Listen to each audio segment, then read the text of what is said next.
आसतु जानिबा एकादशी ये जो एकादशी बर्तन पड़ुची आज एकादशी नाला पापांकुश एकादशी पाप प्लस अंकुश समाने पापांकुश पाप पर जे अंकुश लगाए से पाप कर पारे यही एकादशी जिते प्रकार लोग पाप करी से पाप रु मोचन पाई एकादशी है तार अंकुश भाया पापांकुश एकादशी सूर्य उदय स्नान करी विष्णु अर्चना बंदन स्मरण करी तांकर नाम जप करी महामंत्र जप करंदु माँ विष्णु मंत्र जप करंदु भगवत गीता पाठ करंदु नम भगवत वासुदेव मंत्र जप करंदु विष्णु नाम जप करंदु विष्णु मूर्ति की चिंतन करंदु विष्णु मूर्ति जी अच्छी भल भाव सजातु हाँ धूप दीप भोग राग दे तुलसी 108 दे 27 54 108 तुलसी अर्पण करेंगे तापर कौन करेंगे ना फल प्रदान करेंगे अन्न जिनस किसी देवे ना अन्न जिनस एकादशी मना कराई कारण फल जल ठाकुर सन्तुष्ट करेंगे आपण निर्जल रही पारे बहुत भल आजिकल लोक निर्जल रही पारना निर्जल रहिले तुम कौन हम ना मर्त्य वैकुंठ पाइब आज खाद्य खाऊच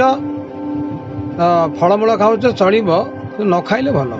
जे माने निर्जल एकादशी करती से माने मर्त्यर वैकुंठ प्राप्त होती मर्त्य वैकुंठ कौन ना ये निरोग रहा ये रोग बेसी अटैक करनी मसरे 2टा दिन उपवास रहा निर्जल रहा बड़ी सहित आम कौन कले ना ताको परीक्षा निरीक्षा कि डाक्तरखाना जो बारम्बार आम जाऊे आवाक पड़ोनी निर्जल एकादशी करवा तो बड़ी भितर रक्त जल वायु मेद अस्थि जिते प्रकार समस्या रही सब ये सब बहु खाद्य भोजन द्वारा सब हो निर्जल रहा से कौन कर ना बड़ी भितर नाना प्रकार रेस्ट्रिक्शन जो अच्छी प्रत्येक जिनस को सी रेस्ट देला रेस्ट देले प्रत्येक जिन रेस्ट गले कौन कर ना बहुत दिन दीर्घस्थयी हम तो आम मैंने निर्जल रहा दरकार रही पार न फल जल खाई एकादशी करूँ पूर्व सूर्योदय पूर्वर स्नान देवता पूजन देवता मंत्र जप भगवत विश्वास रे भगवत ज्ञान भगवत गीता भागवत